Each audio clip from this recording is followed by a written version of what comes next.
Okay, hi everyone. If anyone is watching, we're testing some audio issues, and once we get that resolved, we'll start the actual conversation. Hopefully you can hear me now.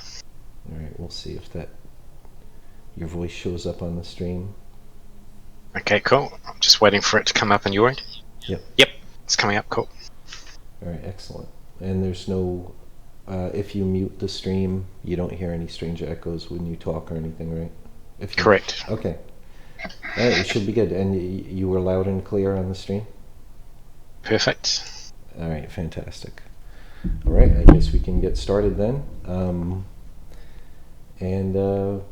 Okay, it's my pleasure to have on the stream today Codetapper, whose first name is Ian, who's to me a really fantastic member of the Amiga community. And I should have the websites up, but I was busy. Fantastic member of the Amiga. Sorry about that, everyone. All right, let's see. I'm going to go to the Codetapper website.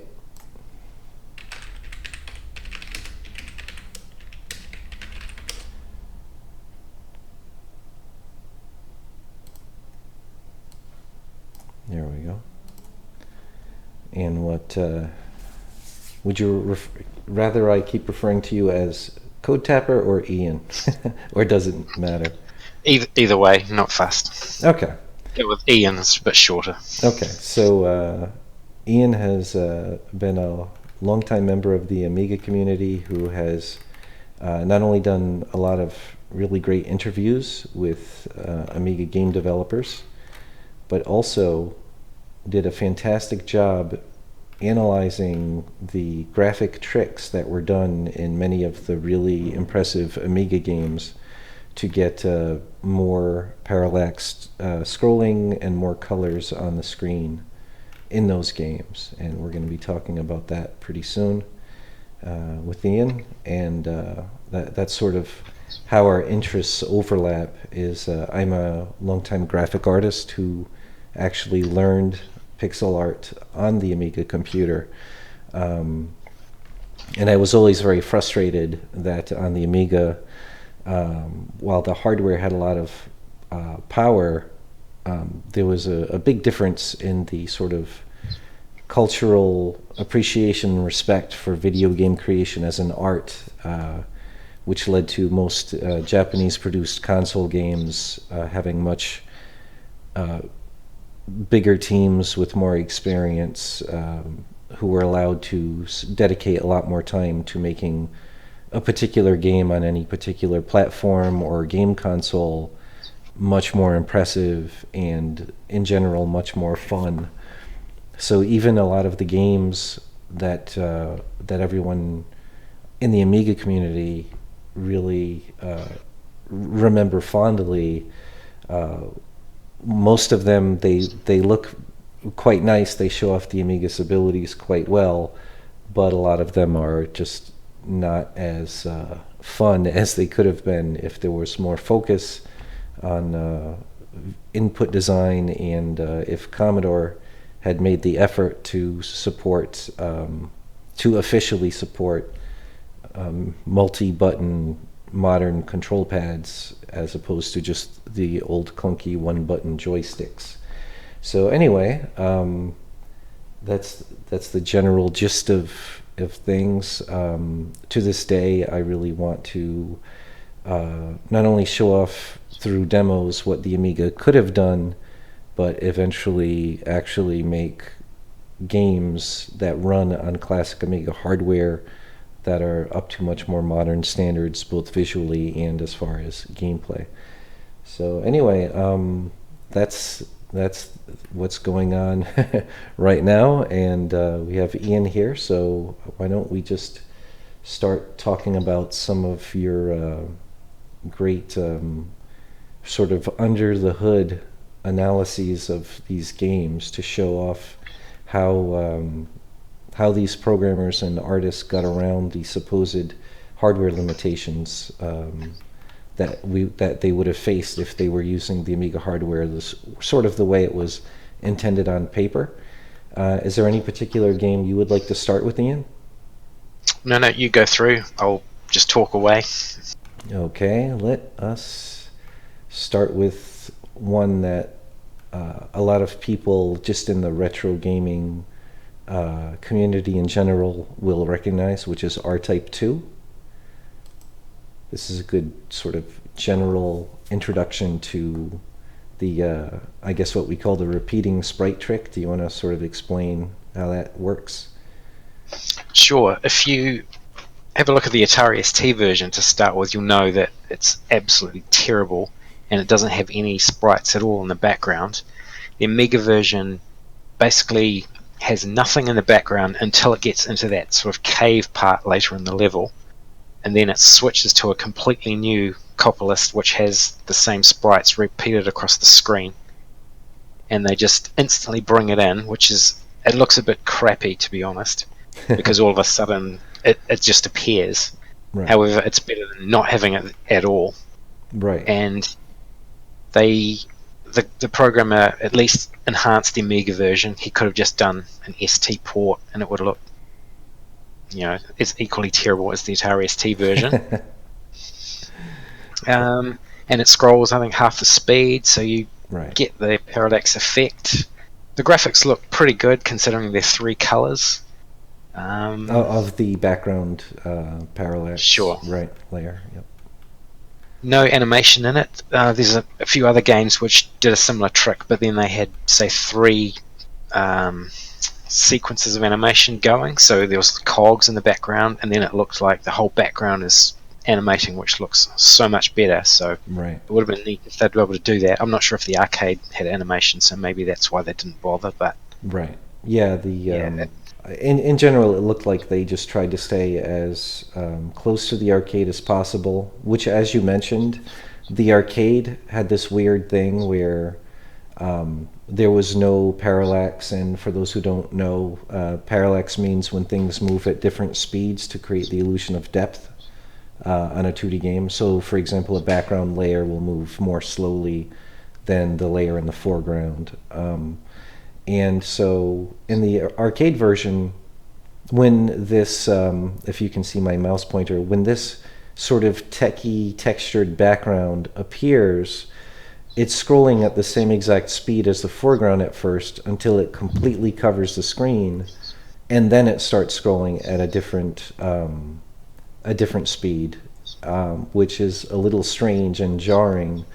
I think, if I recall correctly, in the arcade, the reason that happened in the arcade is because it was using at that point it actually switched to a kind of official hardware dual layered scrolling mode, and it didn't want the speed of the stars to suddenly change drastically, so it waited until there was only one background visually on screen for it to change the speed. I still think it was a weird decision, regardless. But for some reason, bizarre. They did not need to do that at any rate, especially in the Amiga version where it's a sprite layer, so it could scroll at an independent speed. But anyway, yep. So that's the first game, and it explains the general. So one thing that we should probably mention. The reason the reason that they used sprites for this was, on paper, by design, if you wanted 2 entire layers of scrolling on the Amiga, you were supposed to use what's called dual playfield mode, but it came at a very big price, which was each layer could suddenly only have 8 or 7 plus transparent colors per layer, which, as you can imagine, especially for the foreground layers, that's not a lot of colors to go around. So a lot of the older sort of first generation Amiga games, especially ports of console games, they would do the best they could with that severe visual limitation, but you would end up with games that the foreground looked clearly pretty muted and very dithered. It did not have a lot of colors, and just didn't look that great. But a bit later on, programmers realized that there was a trick that they could use to use the otherwise extremely humble Amiga sprite capabilities. You could use a trick that Ian will explain much better than I can, that allows you to repeat the same sprite over and over again horizontally, so that you're getting past. Normally, the Amiga only lets you use 8 3-color sprites per horizontal line, called a raster line or a scan line. Correct, yep. Right. So that would be nowhere near enough sprites to get across the whole screen, especially each sprite being 16 pixels. So once they realized that they could use this trick to repeat sprites, game developers started using sprites to create a background layer instead of actually using dual playfield mode. And the really great bonus of this, it allows the front layer to be full 16 or even 32 colors. So do you want to get into any more technical detail regarding this particular sprite trick, like what part of the hardware is doing this and how it works? Sure. There's, as you say, there are some limitations with it. If you have 16 color mode, you can basically do a lot more per line, so you can repeat the same graphic and possibly change palette entries along it. If you're using more colors, you get slightly more limited as you go across. However, in R-Type 2, because it's only 16 colors, you can basically repeat the sprites completely across the screen. You'll get no glitches at all, and it looks, as you say, better than nothing. Right. Personally, I would have had that part fade in. Right. All they had to do is fade from black, and that background layer will look so much better than the bizarre, as you say, right. Whole thing comes in, then suddenly it's scrolling half the speed. It just looks crazy. Right, and you also mentioned in this article, I was just skimming through it to remind myself earlier today, you mentioned that because they only used 3-color sprites, they only used, I think, 4 of them? Sure, so in they theory, could have they had had right. So what I'm thinking is they could have actually done the stars with 2 or 3 repeating sprites as a back layer, and then had that scrolling very, very slowly or not at all. And then they could have had potentially the repeating background of the sort of techie wall come in at its own speed, and there wouldn't have been that problem where the stars are moving the same speed as something much closer to you. Do you think that would have been possible? Yeah, definitely they could have done something like that. There is a little limitation you would have where they sort of overlap, but they could have definitely done something. Oh, I assume you're referring to the fact that anything that's black in this case is transparent, so in the black shadows of the background you would see the stars through it? Yep, correct. Right. So yeah, that's the beauty of space games. Any game where you've got completely black in the background is perfect for all these sorts of tricks. Right. Yep. And the other thing is they could have potentially used 16-color sprites for that simple repeating background, which also would have allowed it to look even better. But there may have been other limitations if they did that, such as the pattern needing to be narrower or something like that?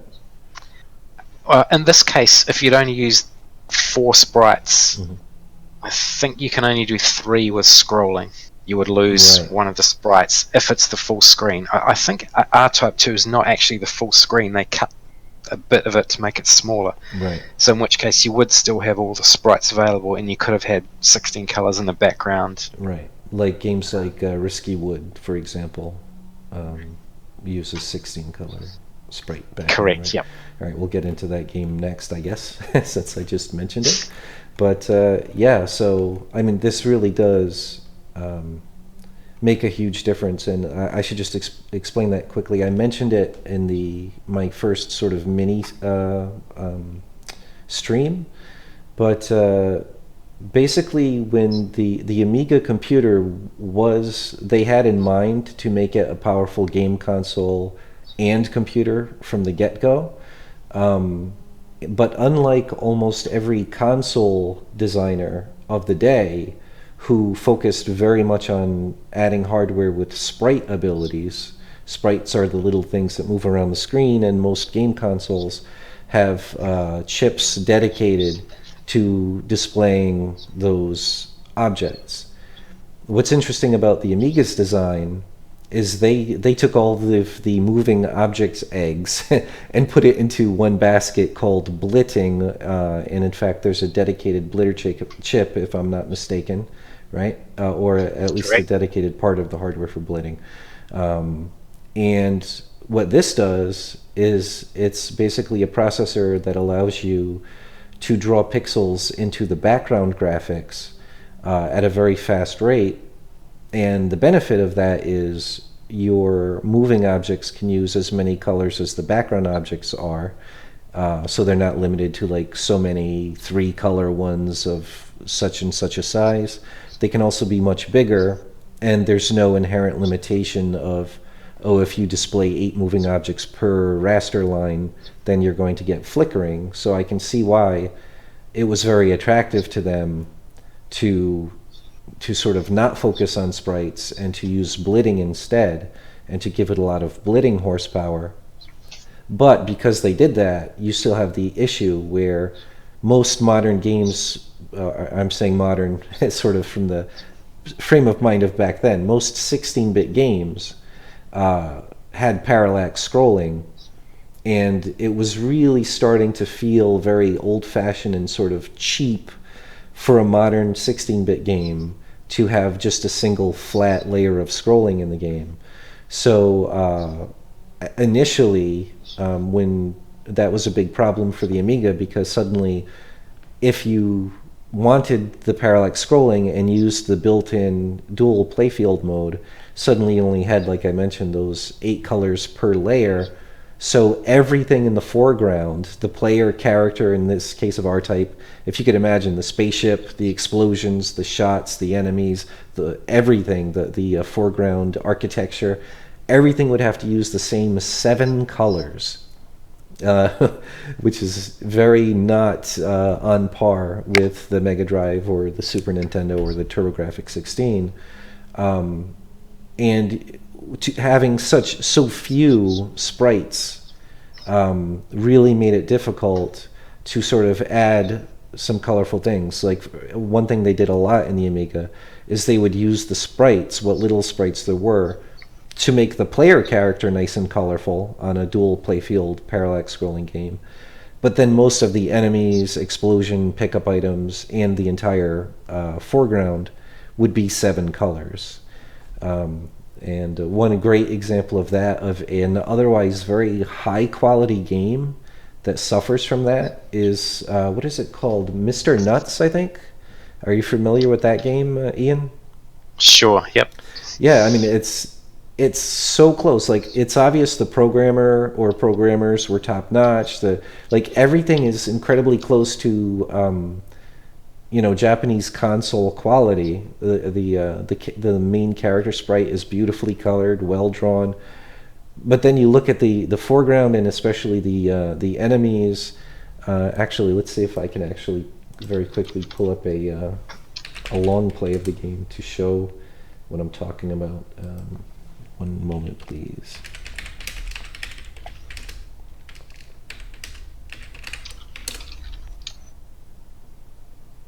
All right, I found.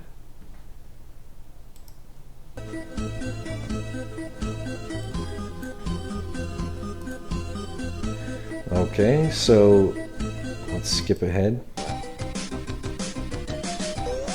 So there's the game running.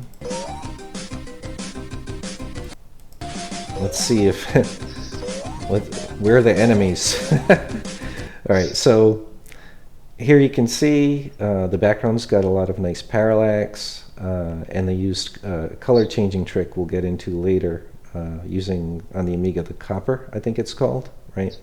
Which sure. To get more colors in the back layer, But as you can see, the foreground only has this sort of range of browns and this range of green and nothing else. So here you have a pickup item, which is a gem, and the gem is the same color as the bark of the tree, kind of a muddy brown color. Whereas obviously in a Mega Drive, this could be like a beautiful turquoise or purple or actual gold or red colors, and there's just no colors left because they used all of the sprites, what few sprites there are, to make this 16 color player character, and then I would assume some of this HUD user interface stuff, like the health bar, I would assume. Yep, I haven't analysed this, but I'm guessing exactly the same thing. Yeah. So you can see the flowers, everything, the ground, it's all the same. And finally here are some enemies. Sorry I'm speaking so loud, I have turned down the volume here. That range of mountains in the background, which is that same brown, is really off-putting. They should have definitely muted the colours or something. Yep, and that's something that that's a really good point. And what's interesting is I have a feeling that they were simultaneously developing this for the Mega Drive and the Amiga. Correct me if I'm wrong, I think there was a Mega Drive version of this as well, or there was supposed to be. But what's interesting is, on the Mega Drive, you actually do need to share the back layer colors with the foreground. So you have more colors to go around, more color indices, but you can't do as much on-the-fly color changing as easily. So, like if you look at games like Sonic the Hedgehog on the Mega Drive, you'll see that the same colors are used in the foreground and the background. Like the one benefit of doing this game, Mr. Nuts, on the Amiga is the background colors, because they're using completely different indices, could be completely different from the foreground colors. Yet despite that, they used these exact same muddy golden brown colors for this hill as is used in the foreground, which is a real shame, a real waste of potential, and it's very jarring because it's got the same exact hue and contrast as the foreground, yet it's supposed to be far in the distance. So that's sort of a big sort of art no-no for having the appropriate illusion of depth. And here again, like I still don't remember seeing a single enemy yet so far, which is kind of funny. But here we go with more pickups, and you can see this gem is virtually almost completely disappeared now into these green leaves, and almost the same thing with this gem.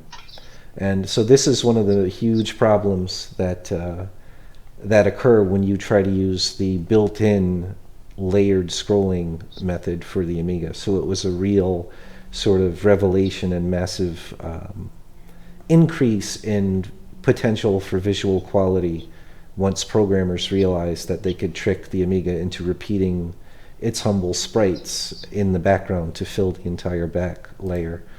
Do you have anything else to say in regard to this particular game or the dual playfield mode in general? Not really. You've covered that one pretty well. If you look at, there's a couple of games by Chrysalis which suffer similar. If you look up Soccer Kid, yes, they tended to go with sort of slightly browny greys, right? Particularly on, I think, the second or third level, and they've had to manually dither the lines to try and fake more colors in it. Right. Yeah, it doesn't look. The gameplay's great, but it looks, it's so obvious it's 7 colors plus transparent for that front layer. Right, exactly. And it's also very funny to me how few enemies there are, and I never noticed that. Now that I want enemies to be on screen, this level seems almost completely devoid of actual enemies. Sure.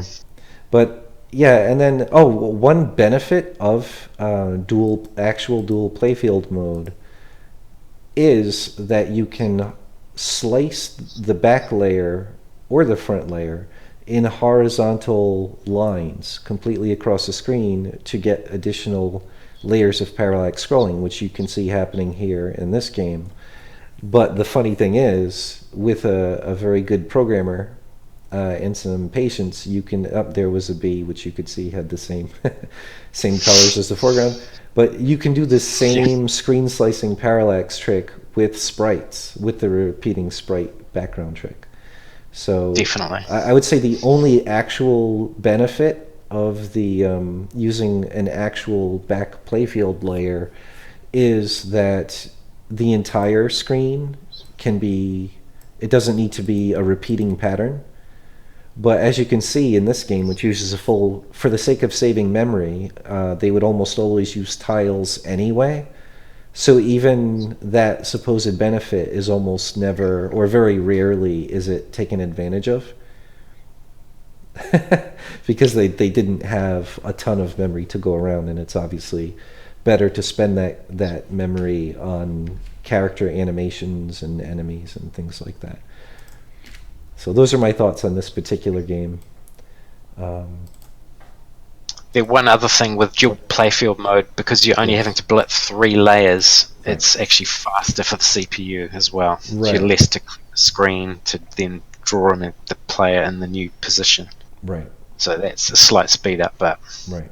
Well, luckily the Amiga had pretty strong processor, and it did have the blitter chip helping it out. So in general, as you could see in games like R-Type 2, which does have quite a bit of moving objects on screen, there's usually you can get away with, even on the classic oldest Amiga hardware, you can get away with 16 color foreground and then the sprite trick to have a very colorful background layer as well.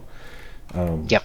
But yeah, theoretically that is another benefit, but the cost is pretty huge. The visual quality of having a 7-color front playfield and enemies is pretty terrible. But luckily, I would say the vast majority of really popular Amiga games really did put use to a lot of tricks to overcome that. R-Type was one of the simplest examples. One really well-known one is Shadow of the Beast, which, you have that here as well. So let's see. Which one did I mention before that I said? Oh, Risky Woods. So we'll just very quickly, I just clicked on your link to Risky Woods. I think you'll see it in about 5 seconds on the stream. So Risky Woods uses 16 color sprites and has a 64 pixel wide repeating image to create the background layer. And then as far as I could tell quickly on analyzing a screenshot, it looks like it's using a 16 color sort of front layer for everything.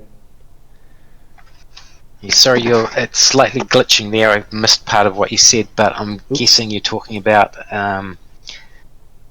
one thing you first note on the sides of that screenshot, you can see the 16 pixel black on each side, so they've cut the sides so that they could have all the sprites available for that back layer. Right. That's a really good. And from memory, that one they had to store multiple copies of the background in memory. Right. So I think if you scroll down, you'll see the full images. Right. So that was for the sake of being able to scroll it without issues on the edges, basically? Is that why they had to... Yeah, basically you either have to scroll the background layer if you don't have multiple copies of it, so all those sprites you would have to copy the data crosswise, right. Or you can keep your cop list the same so that you're saying all the sprites are in exactly the same positions, or you shift the background positions, but then you have to change a lot of data in the cop list every frame. So a lot of the time people just said, oh well, I'm prepared to waste memory, and they stored 8 or sometimes 16 copies of all the backgrounds so that had every single version pixel shifted by 1 or 2 pixels up to 16 so that they could position it at every possible place.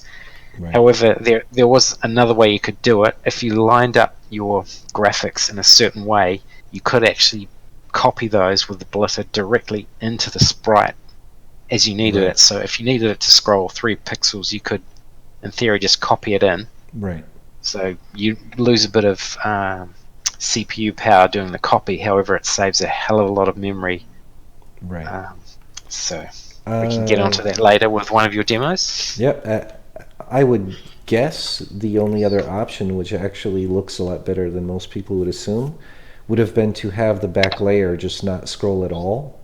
So you have the far background being so far away, it doesn't look like it's moving, which would be the case typically for a mountain range anyway. Would that work? Would that, if the sprites were sprite background were static, you wouldn't need to spend any memory scrolling it because it's never scrolling, right? Yep, that's actually quite a few games use that trick. However, what they didn't do was then use the copper to change the palette. Right. Because if you have a static picture, you could make it look unbelievably good, knowing that it's never going to change. Right. However, they usually didn't bother. Right. So yeah, I mean that is definitely an interesting thing, and that's something that you and I discussed quite a bit. Was is my voice keeping up? There's no microphone glitching at the moment. It's cutting out every few seconds for me now at the moment. Unfortunately, it's quite that is hard. Unfortunate. I hope it's okay on the stream. Yeah, me too. Do you see the on the stream? I don't have it open at the moment. Is there a chat? Is anyone on the chat on the Twitch page? Actually, let me open it. No, it doesn't look like anyone's talking. All right. Well, once we have a bigger audience, I'll be able to get feedback in real time. Sure. But anyway, yeah, going back to what I was saying about discussions we've had, even when they discovered these tricks, almost no one, and some teams did some really impressive stuff, such as Shadow of the Beast, but almost no one ever put full advantage to these tricks. Like, in general, I guess they were so happy to have discovered the trick at all and to suddenly be able to visually be much more on par with console games. They didn't really have the time and wherewithal to really think about, okay, now that we know this methodology, we know how we can trick the hardware, so to speak, just how far can we take this? Does that make sense? Yeah, definitely. So, yeah. So we'll get into we'll show off the demo that we made together shortly. But I think since I mentioned Shadow of the Beast a few times, we should talk about that a little bit. So if I understand properly, this game put use to the actual dual playfield mode, but used the copper to change colors on per raster line a lot, and use the sprites very effectively to add some additional color and parallax scrolling. Is that a fair summation of what they were doing? Yep, definitely. Again, you can see the giveaway. They've got the 16 pixel black down the sides. That's usually a giveaway using dual playfield mode, and you're using a lot of sprites, and you want all the sprites, so you need to make the screen slightly smaller so that you can use all 8 of them. Right. It's funny we're talking about trying to achieve console quality games, and we're talking about all 8 sprites, like even 8 is a lot. And then it gets even worse. There's only 8 ideally, like best case scenario, per scan line, and then they're only 3 color. Yeah. And then if you want dual playfield, how many sprites at full resolution, 320 by 2 whatever, how many sprites do you lose? Do you lose a sprite just for using dual playfield mode typically, or is it just the go ahead? You cut out there, so I couldn't tell. I think you were saying how many do you get in dual playfield mode, but yeah, how many sprites do you lose? Any sprites simply for using dual playfield mode? It's basically if you scroll either layer, you will lose 1, and if you make the screen overscan, so if it's bigger than 320 wide, you will lose even more. So potentially a game like Pac-Mania, which has a huge screen, I think you probably lose 3, possibly 4 sprites, maybe, Right. if you wanted to use sprites on that effectively. Just because the screen's so big. At the start of the line, the computer's basically having to pull in the sprite data for all of those before it starts displaying them, Right. and it just doesn't have time. Hence, it says, "Oh, well, I'm going to only pull on 4 because that's all I can do," Right. and start displaying them. All right. So back to Shadow of the Beast here. It looks like, and I have to keep in mind there's roughly a 5-second delay. So let me know when you can see on the. I'm showing on my screen the background layer of the Shadow of the Beast intro, and as you can see, for what it's only using 8 color indexes or indices. That's a very pretty, very colorful screen. So do you want to explain quickly how the copper, which is what, the coprocessor, is that what copper is short for? Correct. Correct. How does that work to make add more colors to the screen? So basically, the artist cut up that picture and decided the cloud region is going to have its own palette. And so for, say, the first 50 lines or whatever, it loads all those color registers with greys and whites for the clouds. Then it gets down towards the lower clouds, and it could say, oh, they're a bit further away in the distance, so we don't need the white, we'll make it slightly darker. Then there's another band where it says, let's change the background from that sort of light blue to a pink. And so it's every line it's changing that slightly, and also introducing a new palette for those mountains. And then it decides, okay, we can use grass here, so it changes the whole lot to a bunch of greens and nice muted colors so they don't interfere with the foreground layer. Yes. Just really well done. And even today that still looks really good and amazingly good for 25, 30-year-old game or whatever it is now. Yep. And thanks to the Amiga hardware and good programming, the scrolling is incredibly smooth. For those who are not up on the more technical lingo, scrolling is just when something moves or pans so you can see more of an environment. So most of the platformer games that you see are called side scrollers because they scroll sideways. So anyway, that's when we say the word scroll, that's what that is. And then so in the case of the title screen, oh, and we should also mention they're slicing the screen, I believe, so that each layer of clouds is moving at a different speed, if I recall. Yep. And then same thing with the mountains are scrolling very slowly. Something like 11 layers, yeah. Right, so there's 11 layers of scrolling in the background. Same thing with the grass at the bottom. It's sliced into several layers of scrolling for a really nice feeling of depth. And then there's the foreground layer, which has the title of the game.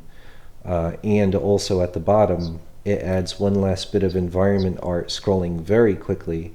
So this front layer is also sliced so that this foreground layer at the bottom, this little broken wall and fencing, looks like it's part of the environment and not part of the title. And it's scrolling very quickly so that it really seems like it's out in front of everything else. So very, very effective use of the theoretically very limited. That's an interesting thing when you're talking about classic consoles, especially the Amiga, and color limitations. It's easy to accidentally conflate number of colors on screen and color indexes or indices, which can be very different. So in this case, as we just talked about, on the background layer, theoretically in the hardware there's only 8 color indexes being used, but you have obviously far more colors, probably something close to 40 or so or more colors on screen. Using only those 8 indexes. And did we mention that the way the copper does it? It has to change it basically every time the beam, so to speak, that's drawing each horizontal line of the screen is off screen, you have a chance to change what color any particular index will be drawing. Does that sum it up in layman's terms adequately? Yep, definitely. The other thing to mention, of course, in Beast, the tree, there's a tree which scrolls across as well, done with sprites, so that fakes another layer. Right, so here comes, so this was all just the parallax using the actual standard dual playfield mode on the Amiga very, very well.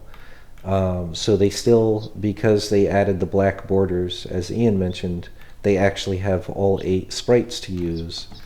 And keep in mind, those are only 3 color sprites. Each sprite can only use 3 colors, but they put it to excellent use. This screen here shows what sprite objects are used to add more interest and more layers of scrolling. And we have 2 different blimps. We have the moon. There's the sort of game HUD, which is interesting. They decided to display it on the intro screen, since obviously it serves no function other than looking pretty and showing off how many colors the Amiga can have on screen. And then, so what's interesting, as I mentioned, there can be 8 sprites per scan line, or raster line, but per raster line, you can change what that sprite is displaying and even what colors it's using. So even if you're not using the sprite repeating trick, if you're very careful and clever, you can actually add a lot of colors and a lot of interest to a game. So anyway, there's the HUD, and then we have 2 blimps and a moon, a very large tree which uses all 8 3-color sprites side by side, and then there's some tree roots, I believe, under the tree. Is that what's going on there on that image? Sorry, I missed that last part. Sorry, I was just saying it looks like there's some tree roots under the tree as well. Do they scroll at the same speed of the tree or not? Or is my voice breaking up too badly for you to understand? Yeah, the voice is breaking up quite badly. However, the tree layer, and the front one's completely static. The tree goes at different speed than the other layer. Right. And of course you've got the 11 layers in the background with all the grass and clouds and everything. The blimp's moving across to the right while the moon's static. Just looks amazing. Okay, so now that we've teased everyone talking about the technical aspects of how it was made, let me find it on YouTube so people can actually see what that looks like.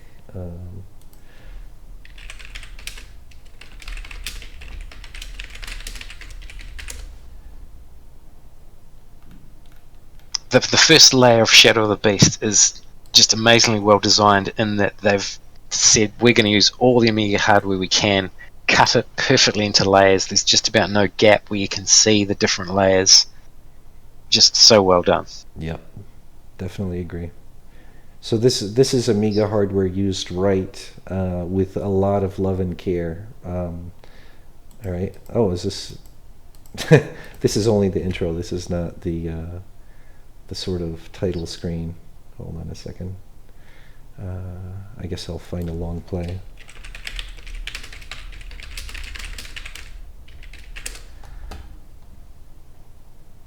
There we go. And if your viewers want to laugh, they can always go and have a look at an Atari ST version a bit later as well. Oh wow, that went by fast. Darn it. They didn't. Most long players still stay on every screen, so you get to appreciate it in the music, but it looks like I found a long play where he just sort of skipped it very quickly. Oh, there we go. It's long enough.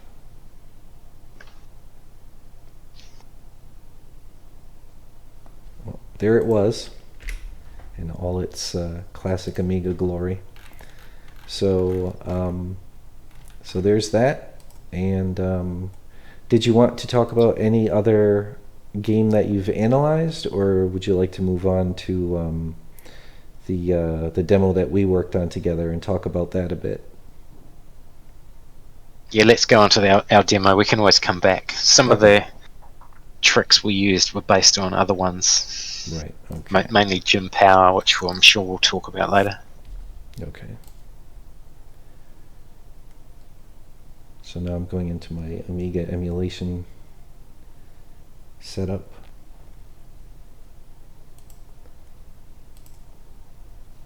And here comes working title is Shadow of the Gods, and this is a demo that Ian and I put together quite a while ago to really sort of explore and stretch the limits of what can be done using those sprite tricks to create parallax scrolling. So here it comes. There we go. So don't mind the fact that the player character is leaving a trail of his previous frames. We've not gotten to the part of coding the actual whole blitting routine for the engine. But if you can imagine that whole, I'm going to start scrolling it in a minute so you can really appreciate it. But that entire background is created with the Amiga's sprites. And now I'm scrolling it.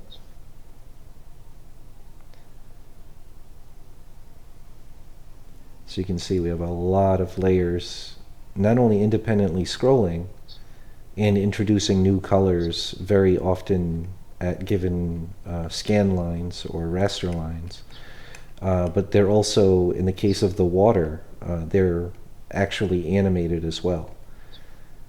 And how's my voice doing? Is it breaking up a lot still, Ian?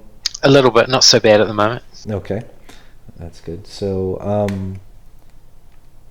so one thing that you might notice, we were talking a lot about how in order to cover the whole screen, the sprites need to be repeated. And we did a little trick in order to break up the sort of repetitive pattern.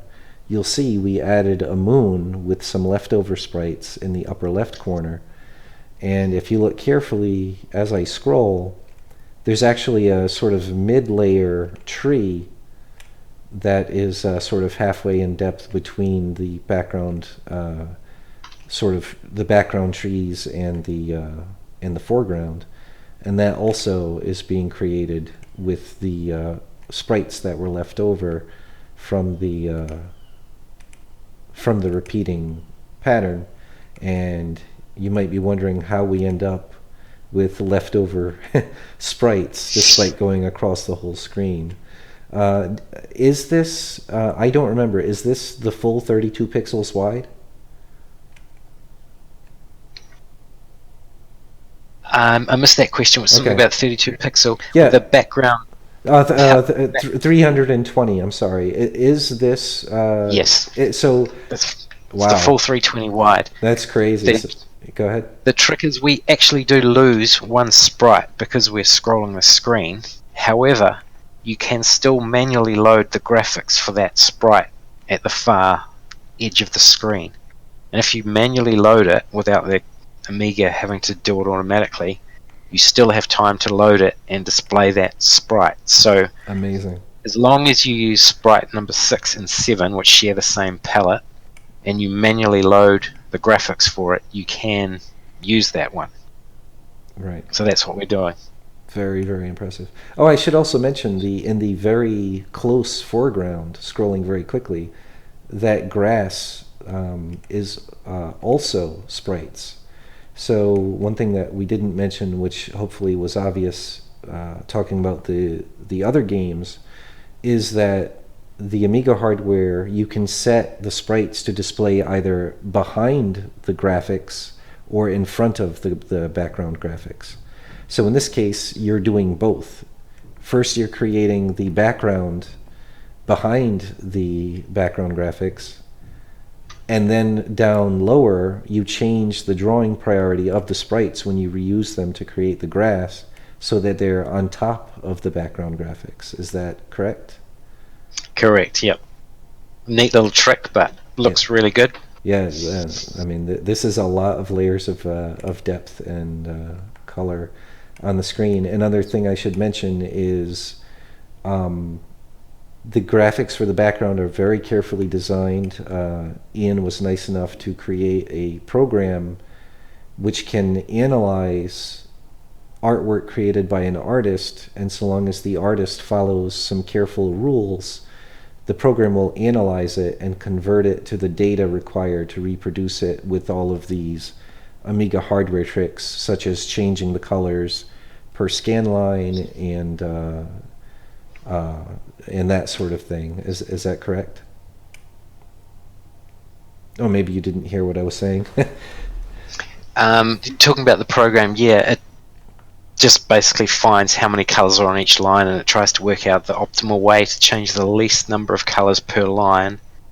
Right. And one other thing to mention, when you lose that 7th sprite and you're manually having to load it, because you're having to load the graphics every line anyway, you can easily copy it from a different image, in which case that's how we're animating the water with almost no cost, because you're having to copy it in anyway. You may as well copy in a different frame of the animation, and then so you're getting a water animation cycle effect almost for free. Wow. Which just makes it look much neater. Yeah, it certainly does, and it really, that's just another thing that really helps make the background look not like a sort of hardware gimmick that gives you sort of a background. Like, it's really nicely parallaxed. It's not a complete, just a repeating pattern. And because of careful choice and communication between the artist and the programmer, we don't have the far back layer very visibly torn apart with like black lines going across the screen. You know what I mean? Which is one of the problems in Jim Powers, which we can show later, or Jim Power, I should say. Yeah, so that's another little trick, just sort of a psychological trick. If you look up at the moon, it looks like the clouds are going over the moon, and the clouds are semi-transparent. And the way I got that effect was simply drawing the moon to have those sort of the top quarter and the bottom quarter of the moon are just drawn that way with those lighter colors and the highlight.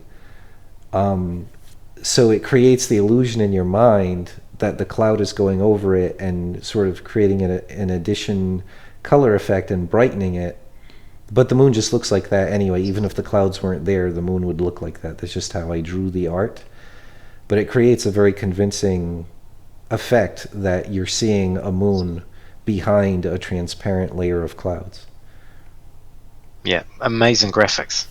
Thanks. One other trick we haven't put into the game yet. Right.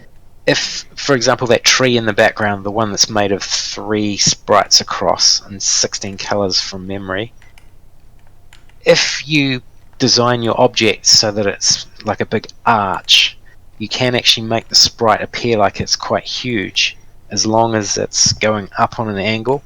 Right. So, for example, if you had a storm level where it's all blowing the trees slightly towards the left, you could make it look like there's a huge tree in the background, even though it's only 48 pixels wide or whatever it is. Right. Yeah, that's a really cool thing to mention, and that's completely related to the same way that this entire background is sliced and the different layers are scrolling at different speeds. You can actually do that per sprite, per scan line. So what Ian was talking about is you could actually use that to skew, to distort like that middle tree, so that the entire image of the tree is drastically wider than its actual width. Because, like, let's say, for example, it's 64 pixels wide.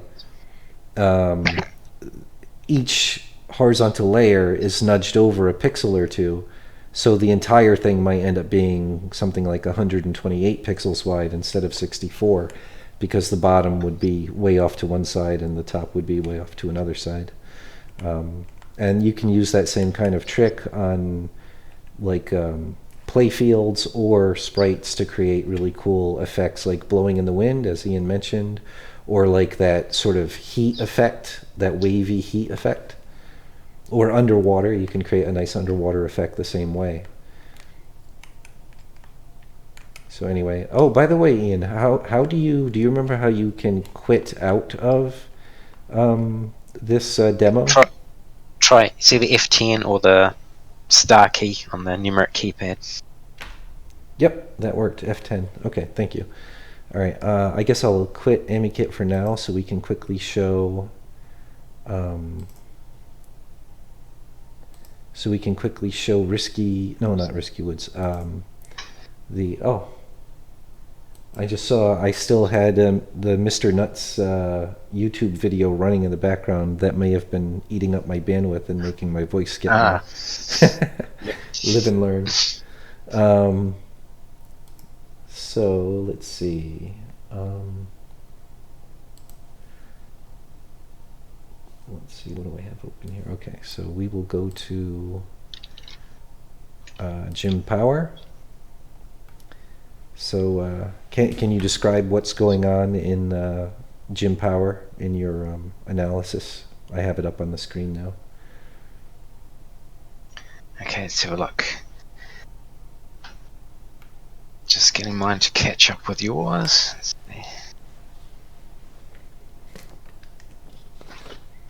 Okay, so as you can see, that they've obviously used sprites heavily in that screen. However, the pattern and the colors are just so obvious where the stripes are. You can almost see some horizontal black lines where they've cut or sliced the picture up. Yep. And just the green in particular is far too bright. I guess it's for a title screen, not quite so bad, but in gameplay that would be a bit of a nightmare to have to look at. Right. However, that is one of the most impressive uses of sprites, because it's only using sprites 6 and 7 to get a 32 pixel background, repeats it completely across the screen, and then it's still got the other 6 sprites available for the main character. Uses a couple of them, and then the right side of the character uses 2 more, and then you've got 2 more for the bullets, and then you've got the background, so you're getting quite a bit of extra bang for your buck, shall we say. Right. And yeah, it's in fact it's such a strange decision to use pitch black in your background, especially on such a bright. It's not like this is nighttime. This is a very bright, strange sky with very sharp contrast. And so when I first saw this game, I thought there must be some kind of hardware limitation forcing them to have a black line in between some of these layers. But now that I've seen your analysis of the other games and seen what you were able to do with the demo, I think it was just a poor artistic choice. Is my voice still breaking up quite a bit, or can you hear me okay? Yeah, I only heard artistic choice from that sentence. Sorry. Oh wow, that's unfortunate. I hope the people watching the stream can hear me better. But what I was saying is the black horizontal lines that break up the slices of the background. It was such a poor decision. I thought for sure that they needed to. They had a hardware limitation forcing the artist to use black in between some of the layers. But now I know that's not the case, seeing what you were capable of doing and what the other games were capable of doing. Anyway, if you didn't get all of that the second time, I won't try again, so we'll just move on. Yeah, I heard most of it that time. I completely agree. They, as you say, they're still changing parts down the screen anyway, so they definitely had the ability to, so it was just crazy not to cover that black line or whatever. Yeah, it's I think I will start dedicating certain parts or maybe some entire streams to sort of an artistic critique of some of these classic games and console games as well, just to explain why certain things were done, or in cases like this, just that some things are bad decisions, both aesthetically, just because it doesn't look as good, but also you have to keep in mind video games are interactive, and it is incredibly important in a video game that the important things grab your attention more than unimportant things. So yes, an artist should make the background very pretty, but the artist should not make the background fight for your attention and confuse you as to what is important and what is not important, and what can be landed on and what is can't be landed on, and what is dangerous and not dangerous, and pickups, all of these things. It's really important to make sure that the sort of tertiary atmospheric visual aspects of your game are not distracting from the actual elements that the player has to interact with to survive and beat the game. So I hope enough of that made it through my voice breaking up to... Yep, okay. Definitely.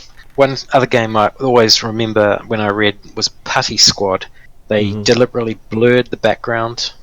Right. They didn't want it sharp so that it looked muted in the background, so you would know, okay, that's definitely the background layer. It's not something you can collect or pick up or die from, whatever. Right. Yeah, I have to say, like, Jim Power is a really fascinating... It's like a perfect example of both the power of the Amiga and the wrong attitude or slight lack of knowledge in so many Western and Amiga developers. They had a lot of passion in this case, and this artist, I think, had a lot of potential, but clearly lacked a lot of actual sort of classical art training or knowledge. And so what you end up with is a game that is technically stunning for its time, but visually drastically inferior to what it could have been if the artist had just, like, if he had a good art director, or if he just had a little bit more knowledge about how to ensure the illusion of depth and atmosphere and things of that sort. So it is a really visually impressive game from a technical standpoint. How many colors on screen, how many layers of scrolling are on screen. Very, very impressive, but just many artistic decisions that really hinder the final quality of the game. But anyway, now that I've talked about it that much, I will pull it up on YouTube so you can see how impressive the scrolling was for the time. Plus, people remember the Chris Hillsbeck music, which was amazing, yes. which always helps. Yep, fantastic soundtrack.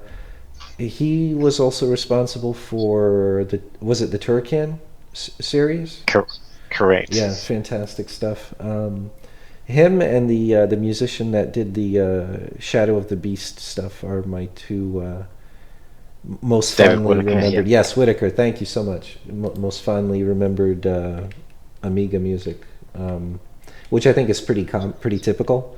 Like, those are the two big names that did great music in some of the most popular Amiga games. I'm sure there were other great Amiga musicians, but those two are the ones that became sort of household names in the Amiga user base, so to speak. Okay, I can't do two things at once, apparently. Dave Whitaker in particular, after Xenon 2, everyone remembers that track. Heaps of speech and everything. Yeah. That definitely very memorable soundtrack and game. That was a pretty impressive 16-color game that I think, correct me if I'm wrong, but the only real difference between the Atari ST and the Amiga version, because the artist used the same art, I think, for both, and neither game used sprites, if I recall correctly, but the Amiga just ran at a faster frame rate. Is that correct? Do you remember? Have you ever looked at the two? Yeah, I believe that's the case. They actually went too far, in my opinion. They tried for 3 layers. I think there's a third layer made from the stars. And yes, yep. I would have much rather had a slightly faster, smoother game and ditched that star layer. Just gone with the 2. But yeah, especially for a high action shoot 'em up game where there's lots and lots of bullets on screen, lots of things to destroy and dodge. So here is Jim Power. So there's the title screen, which you can see a beautiful number of colors on screen, but there's a difference between being able to display that many colors and using those colors responsibly and artistically so that you don't end up with everything being sort of oversaturated and fighting for your attention.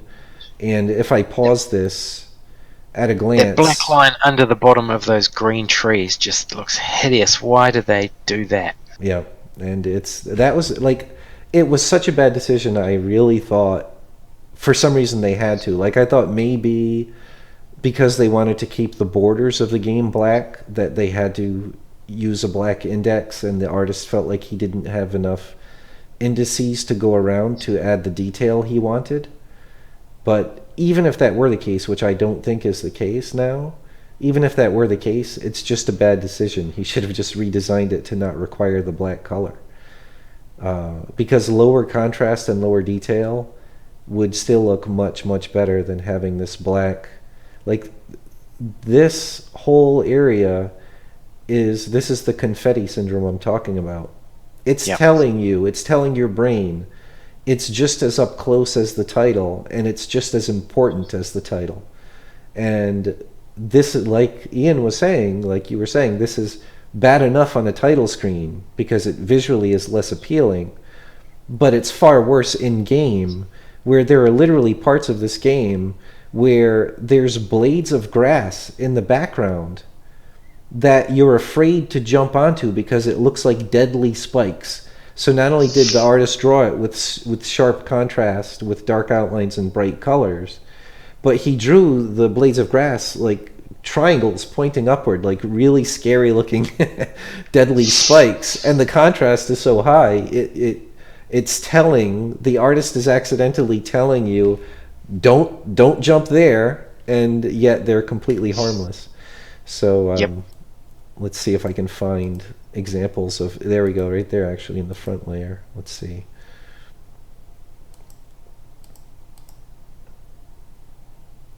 So there you have, here's one example of, so here is the actual platform that you land on, which is good that it's bright because that makes it obvious, hey, this is something solid, it gets your attention. But then he put this tall grass that is behind the player that you can't land on. It looks more like barbs or giant thorns than it does grass. And let's see if the player ever steps on it there.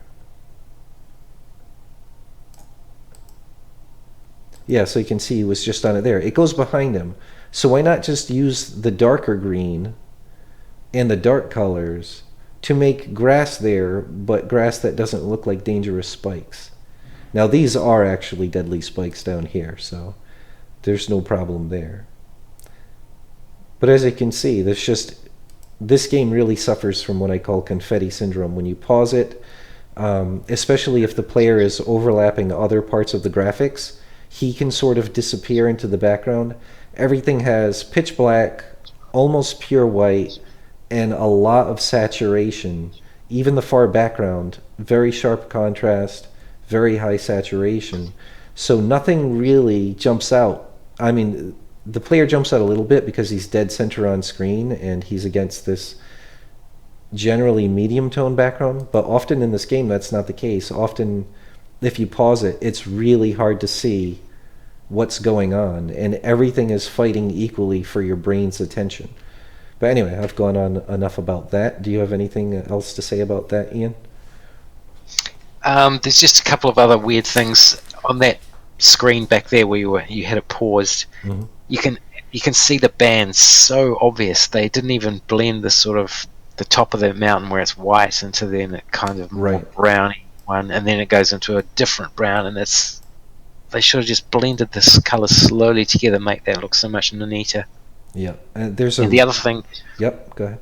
The game's sort of got a double map, where each block it puts two together.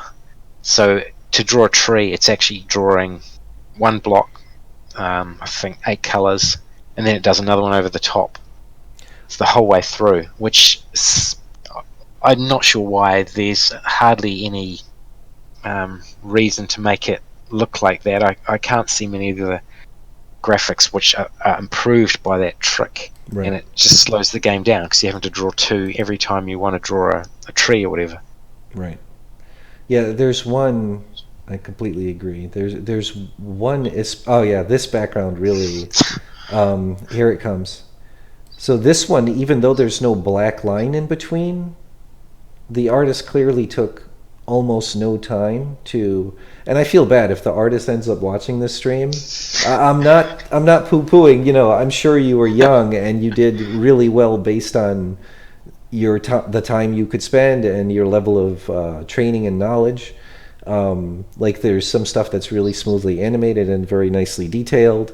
It's just any game really benefits well from an art director that takes the time to make sure that things are put into their proper sort of contrast and level of importance visually, so that you don't have unimportant things fighting for attention from important things, and so you have a better sense of depth. But as you can see, this background in particular, like I still to this day have no idea if that's supposed to be lava or strangely colored rocks, but it's so easy to see where it's sliced because the pattern just stops and slices and doesn't try to blend in or match the where the other slice begins. So it just makes the slices incredibly obvious. Yeah. So you can see that it's just this sort of flat wall of sort of it looks like almost a bowl of SpaghettiOs, like a photo of a bowl of SpaghettiOs and then sliced into parts that don't match. But anyway, like I said, like a lot of this stuff, it's smoothly animated and there's a lot of nice detail, but someone should have been there to say, you know, making all the colors as vibrant as possible and making everything as detailed as possible is not the best thing for the ultimate quality of the game. So here's another great example. Tell me when you can see it. It's the giant boss over the blue background with some gnarly roots, I guess, or branches. Can you see that on the stream yet, Ian? Yep, the boss it's just with come the up blue? now. Okay. So I mean, as you can see, this is everything's so high contrast, and it sort of works because blue naturally, psychologically, feels like it's in the back, but then these other really bright, kind of scraggly, branchy patterns, it would look so much better if those were toned down a bit, if those were tinted a bit bluish as well, so it's less distracting. And then as you can see, this repeating pattern is the other play field, so it can have completely different colors from the boss, which it does, but the problem is it's just as high contrast as the boss.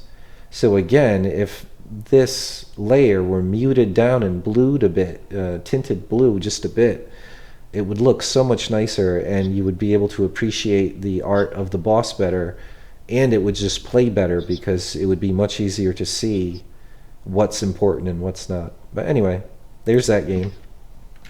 Yeah, my pet hate those games where the enemy bullets blend in with the background and you're suddenly shot by a bullet you couldn't see. Yep, absolutely. Yeah, very.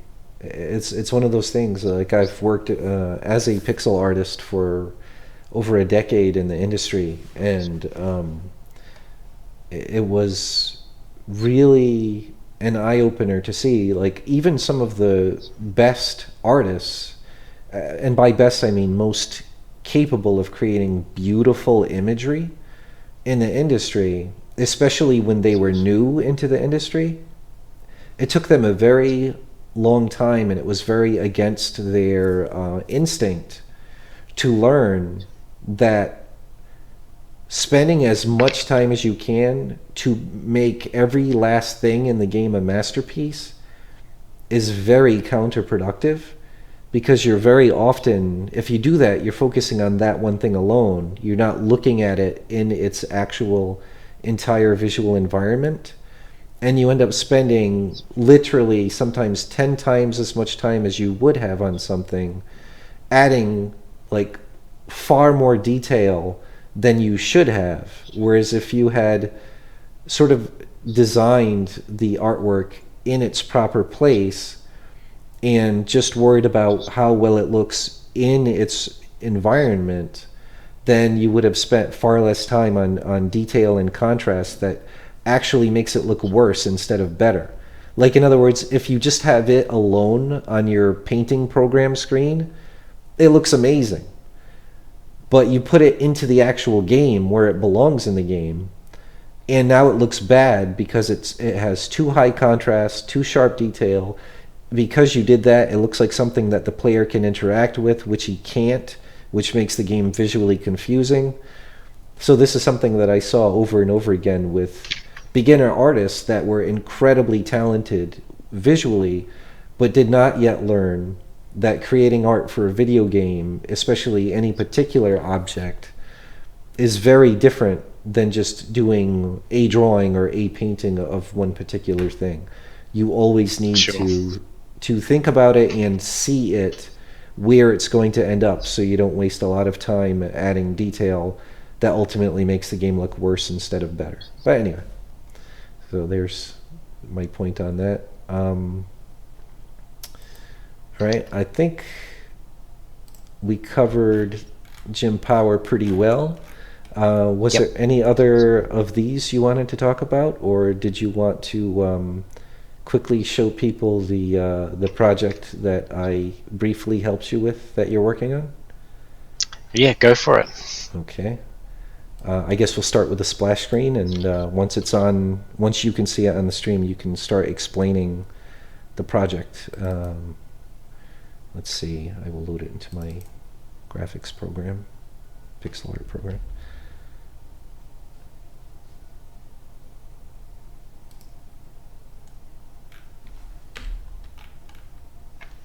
Okay, let me know when you can see it on your screen, or on the stream, I mean.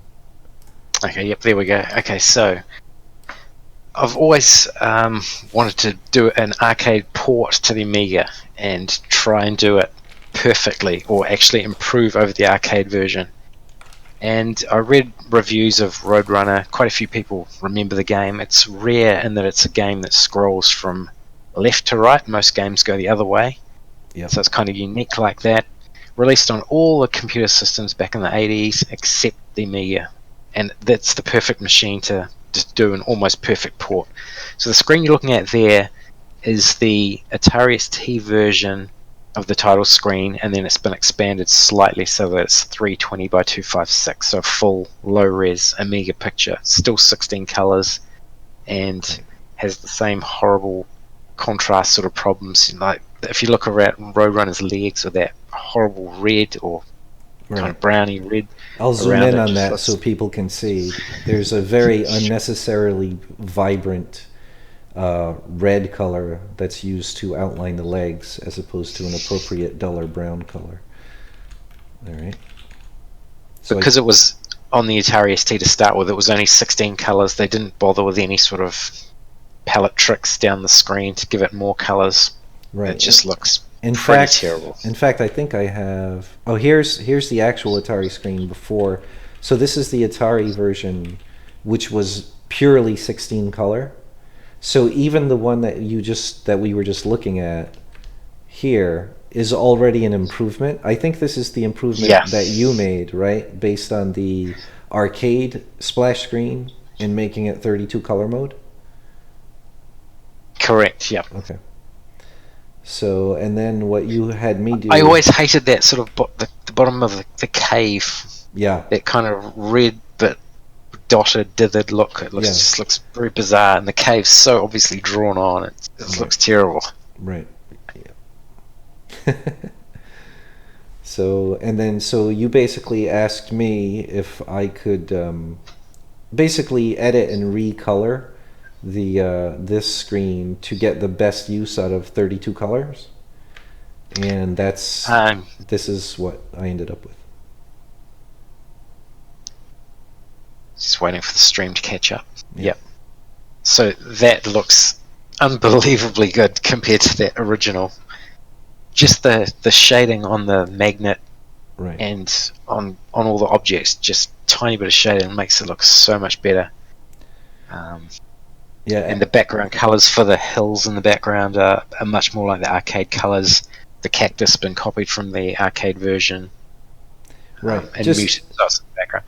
yeah. I mean, just in general, the my standpoint was the Amiga not only could display 32 colors instead of just 16 like the Atari ST, but it could also pull from a total color palette of 4,096 colors. Was the Atari ST 512 color like the Mega Drive? Or I don't remember. Correct, 512. So, yeah, so that's a massive difference. That's why you end up with colors like this in the Atari ST version, which just use garishly red outline colors, slightly greenish yellow beak colors, and things like that. When you have a much smoother color palette to choose from, you can use much nicer, more natural colors. And you can see I was really going for a much more Super Nintendo kind of feeling of the color use, going for much more natural and pastel-y colors, especially in the background. And then just adding, as you can see, I added a nice texture to the pavement of the road, and added some actual cell shading to the characters themselves to make them look more sort of cinematic quality. And then, as Ian mentioned, just putting that nice sort of cliched diagonal shine for metallic objects on the magnet.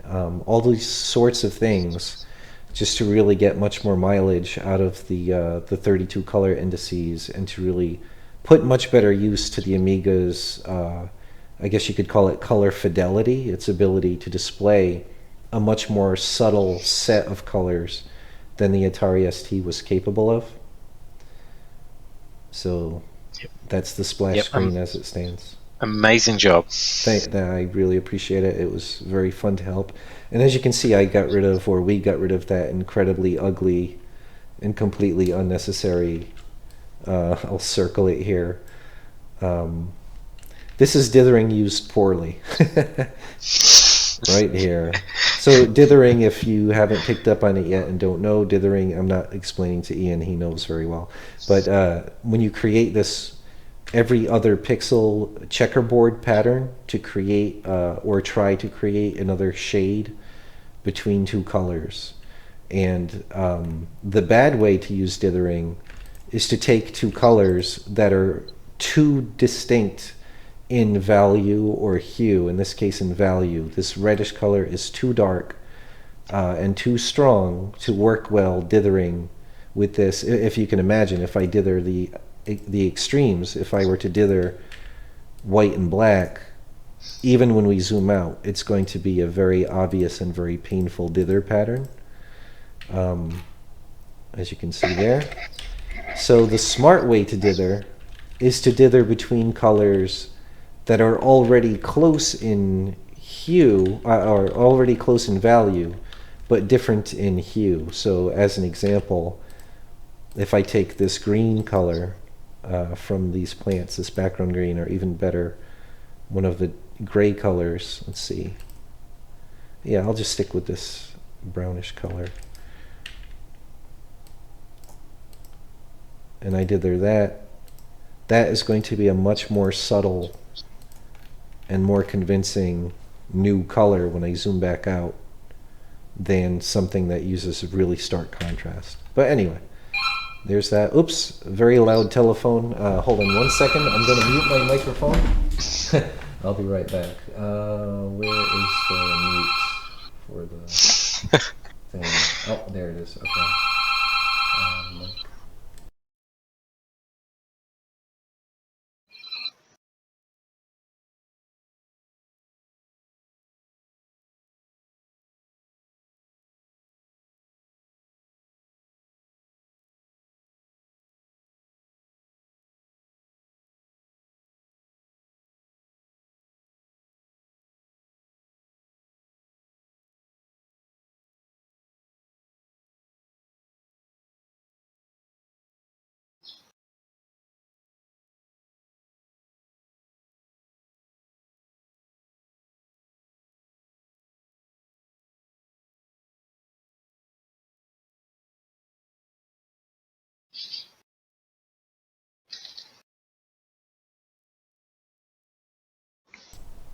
Sorry about that. Did that work? Was it muted the way I hope it was? We could hear your end. Oh, you could. That's funny. Yeah. Well, it doesn't matter. It wasn't anything private, but Yeah. anyway, I'll have to. I wonder why that went through. Mic. I had muted the mic. Oh, that's why. I don't know why. Anyway, I'll figure it out. Sorry about the interruption, everybody. Okay, are we done talking about the splash screen? Should I? Yep. Go on. Okay. I'll go back into the Amiga emulator and show the actual demo. And this will pretty much be my first time playing the demo, and the demo is not finished. So my apologies if I don't make it look as awesome as it actually is. But I know it's the arrow keys to run around. You're supposed to go from right to left instead of left to right. And Correct. And you were telling me You're there's some other invincible. keys. Okay. You're invincible, so don't worry too much about that. Okay, that makes it easy. Okay. So, and is this using, I assume it is, but is this using, I think I also gave you some edits of the tile map palette, or was it the things like the trucks and stuff like that? Do you know if you incorporated that yet? I don't remember. It's been a long time, so I don't know if, like, I can't recognize my art by looking at it, or my edits. Those ones there are basically the arcade one. Oh, if you okay. just stop for a minute and let Coyote catch up to you.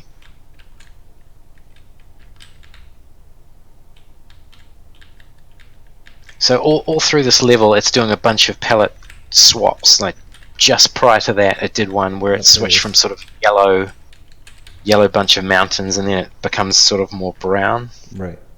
So there's a lot of horizontal bands. Okay, he's blown up on a mine. If you want to switch him back, just press R, I think. Oh, W to make him walk again, sorry. W, okay. Oh, he's just been run over, there we go. Yep, so R makes him go on the rocket just for testing. Alright, can I get him off of the rocket, or is he stuck in the rocket? Just press W again, make him walk. So Oh, even things like where you walk behind that cactus back there, that's actually quite tricky to do and make all the other objects hide behind it correctly. right. And of course we've got the Parallax Mountains, that graphic glitch back there, that's something I have to fix, but I'm not seeing a graphic glitch yet. Are you talking about in the seed meter, or? there was a sort of 16 by 16 block on the screen where the car, if the car's at a certain position off the screen, it's not redrawing that block properly all the time. Gotcha. But yeah, it's got very nice parallax and quite a few colors, especially. I've actually split the parallax on this first level. I've got another version where, because the purple merges with the grey of those mountains, you can actually split that in two. So I've got it where the purple mountains in the background scroll at half the speed of the grey ones. Nice. So we've actually got an extra layer than the arcade version. So this is that whole trying to improve the arcade version. Nice. So does this game currently use any sprites at all? Is Roadrunner a sprite, for example, or anything like that? The whole top part is actually sprite. So the score, Okay. the life counter, that seed meter, everything there is sprites. I originally thought that was going to be impossible. I didn't have enough EMA time to draw all that. Right. But I've used a trick where, for the top part of the screen, Roadrunner can never actually get up that high. Right. So I can actually use 16 color mode, and that means I can draw all the sprites without glitches. Oh wow, that's really interesting. So this game is running in dual playfield mode for... No, it's not. It's all 16 it's color. 16 color at the very top, and the very line under the seed meter suddenly switches to 32 color mode, because to draw Wile E. Coyote and all those shades of brown and the reds for the rocket, plus all the characters, it needs 32 colors. It just looked too awful in 16. Yeah, no, I mean, so it's basically 16 plus then 32 was sprites over the top. Nice. And I believe there's a sprite when you pick up things like the seed and it says 100 points or whatever behind, that's a sprite as well, because it needs to stay on the screen at the highest layer. Right. And what about the parallax, those mountains you were talking about? that are... Those are actually just 3 colors, and they're blitted into the background each So they time. They're are not blitted. Sprite. Nice. Yep. It's So very smooth. Yeah, those can. It's only actually about 32 pixels high, but it's sort of it's a bit deceptive. In certain places, it looks like it's higher, and on some of the levels, I'm going to cheat and make it look like it's even taller than it is. Right. You could theoretically add a separate little blitter object to extend like one of the mountain peaks or something like that. Are you thinking of? Yeah. Correct. Very clever. Yeah, this is looking great. The other trick at the start of a level, when there's nothing on the screen, you can go kind of wild with what's in the background, because it's only going to be on the screen and then scroll off to the right and never reappear again. Right. So you mentioned, oh yeah, so the Roadrunner, he's blitted, right? He's not a sprite, or am I confused? Pretty much all the objects are blitted. Okay. The reason for that as well is because you have to go through tunnels, and there's rocks that skewer them, and it's a bit of a nightmare otherwise. And the cactus, like you mentioned. Yeah. So the only way you can, that just wouldn't work with Roadrunner being a sprite.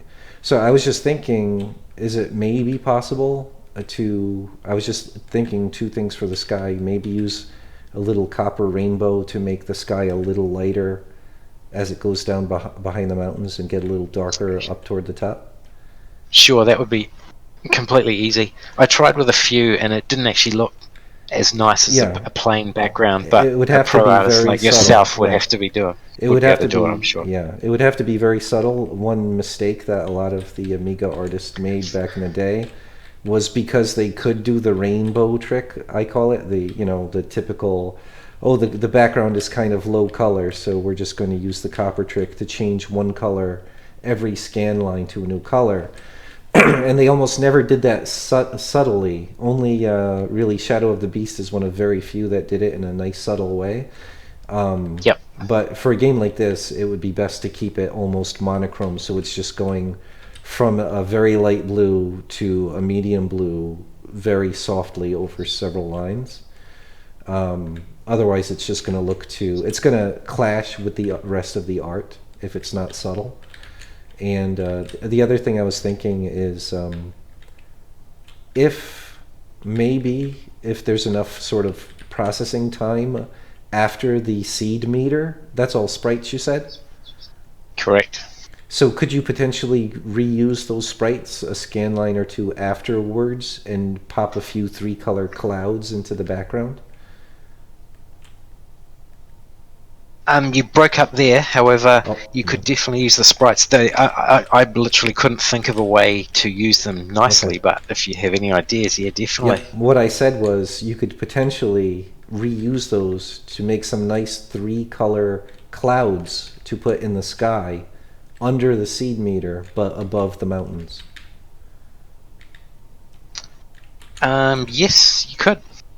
Yeah, that could look really nice, like with just a very subtle gradient going from light blue to that already lightish blue in the mountains, keeping it very subtle, just adding a tiny bit of extra atmosphere and color, and then some nice 3-color, very cartoony Roadrunner style clouds in a few spots on the sky. I think would just, and of course you could make the clouds move at a different speed too, so you'd get even more parallax.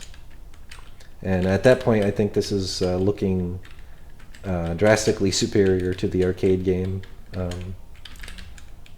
or it will be at that point. I haven't looked at the arcade game in a very long time.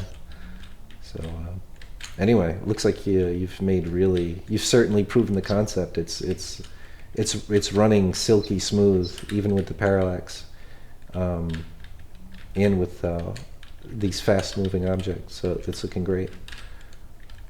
All right, so I assume it's F10 to get out of this as well? Correct, yep.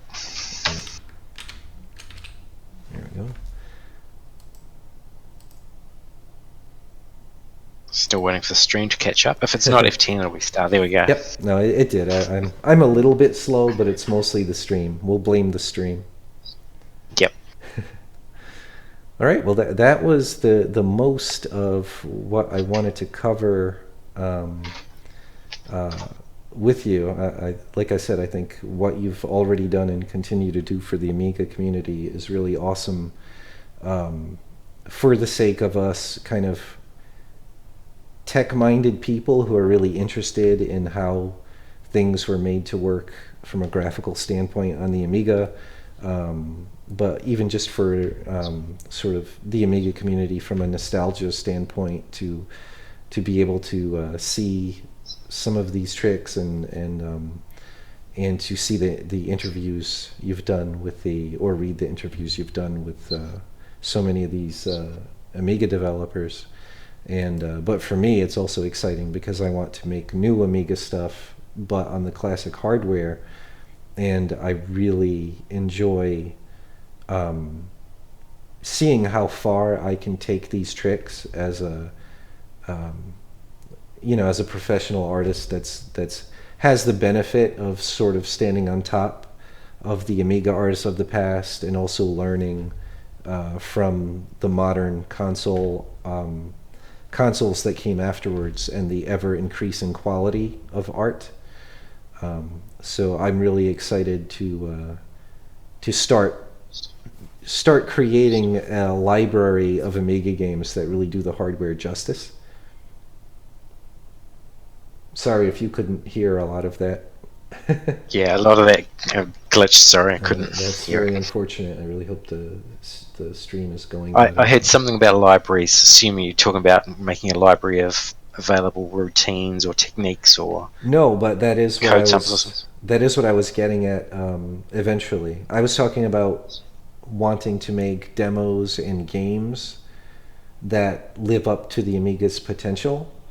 Yes. But part of the way I want to do that is to actually share these techniques with others, so that when they're working on their projects, they can do so striving for a higher visual quality. For example, I think you remember a long time ago I created a demo in Amos on the Amiga, showing people how they can create a transparent or translucent color tinting effect, somewhat similar to the Super Nintendo's color effects. Do you remember that? Again, you broke up. I couldn't really hear any of that. Sorry. Darn. Something about tinting effects. Yes, that demo I had created showing how to create tinting effects on the classic Amiga.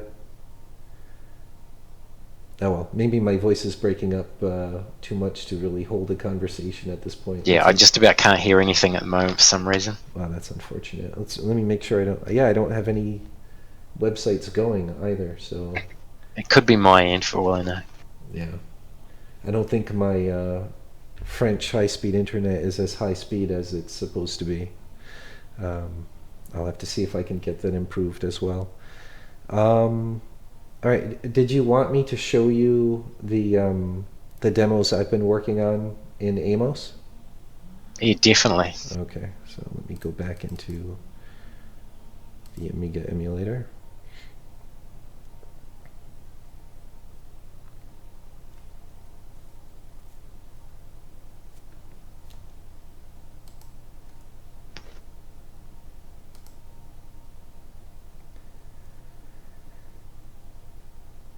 Alrighty, so go to Amos.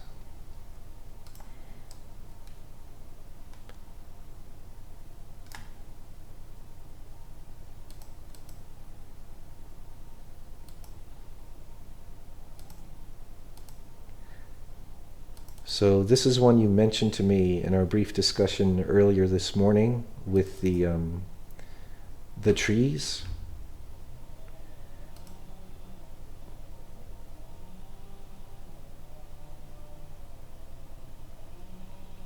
I'll wait for the screen to catch up so you can see what I'm talking about. Yep, it's just started.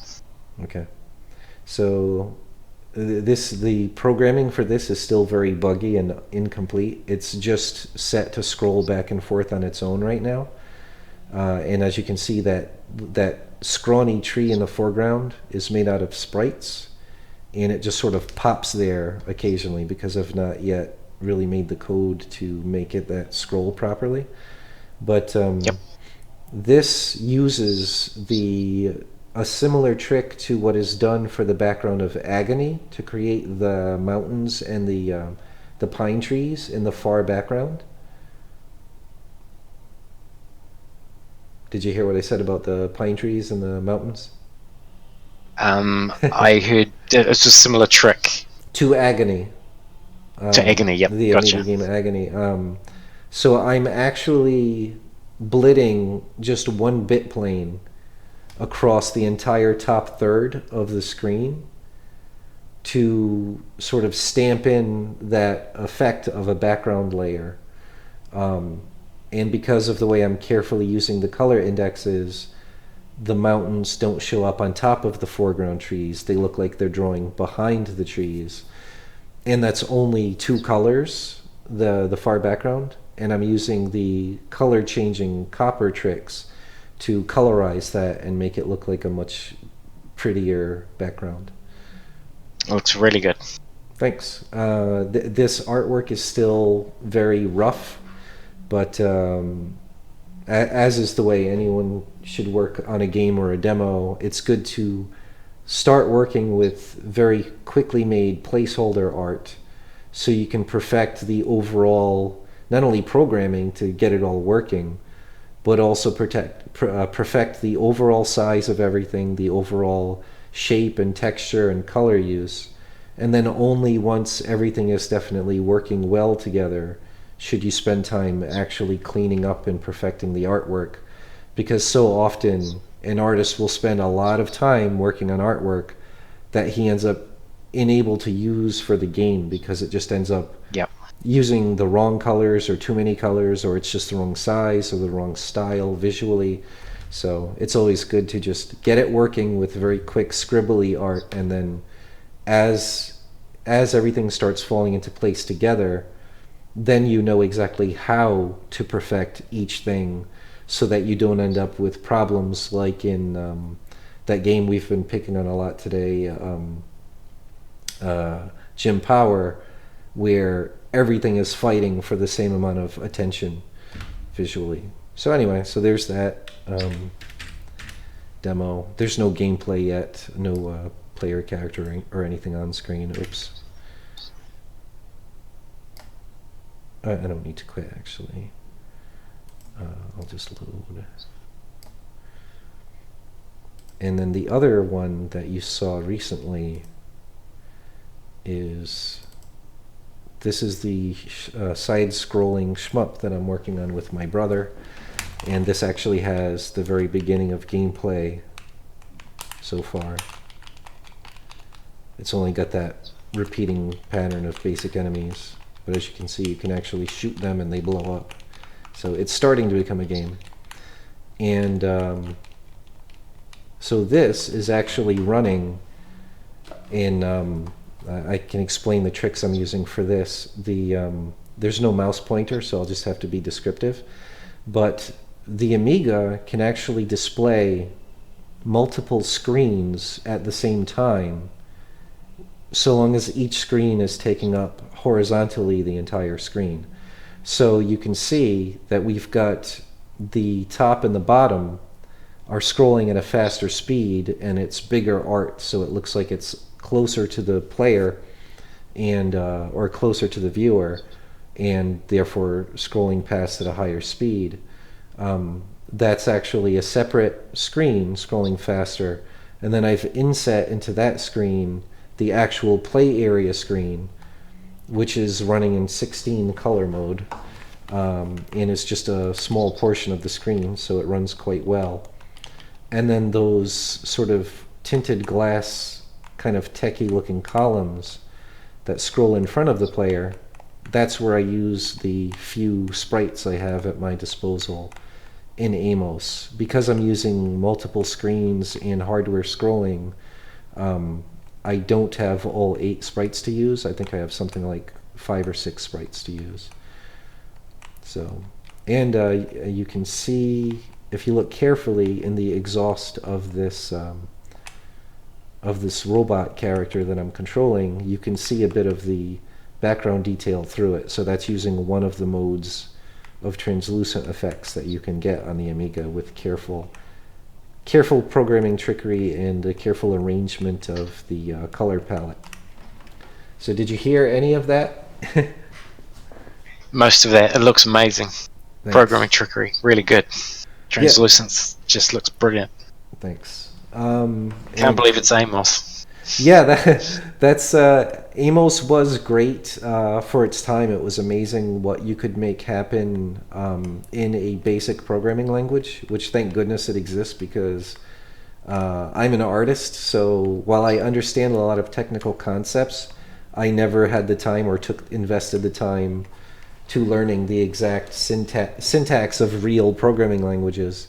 So it was really empowering for me to be able to start to make actual demos and make stuff happen. But Francois, the creator of Amos, he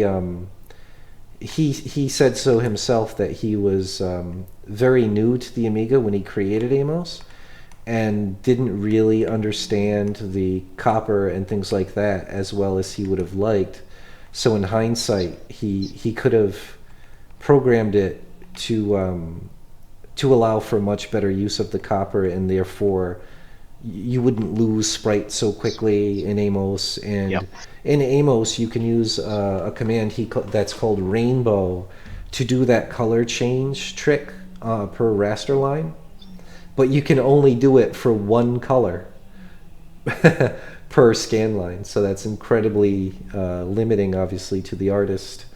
But I'm certainly, like I said, I love the challenge, and I think a lot of retro pixel artists like challenges. That's why we choose to do pixel art. We want to see how cool looking or how beautiful things we can create despite limitations of resolution and despite limitations of color. And that's another reason I have so much fun developing on the Amiga, because with the right trickery and with the right understanding and mastery of different hardware tricks and limitations, you can do some pretty amazing things. Even in Amos with its much more limited, like I can't just slice the screen anywhere I want in Amos. I lose sprites much more quickly in Amos, and in general things run slower. So the fact that this demo runs so smoothly on Amos with all of this parallaxing and everything is sort of a testament to what you can do if you really, really care and take your time to understand and work around supposed technical constraints. Yep. So anyway, so there's one last thing. This is not related so much to technical well, it is actually. It's something I want to just put out there to other retro developers and especially Amiga developers, is indexed color mode. The fact that classic console and Amiga games, you only had so many color indices to work with, and therefore that can be seen in a lot of ways as a big limitation. But at the same time, there's a couple of things that actually empowers you to do virtually for free that otherwise would take a massive amount of drawing or processing time. And what I'm talking about in particular is changing the color palette on the fly to drastically change or create special effects on the screen. And so let me back up a bit here and go to this old demo I made, which does not run very well because let's see, try this one. Oh nope, wrong one, sorry. Hold on. Reloaded the same thing. Load parent. Oh, it's this one here, a demo. Okay. All right, let me know when this one is on your screen.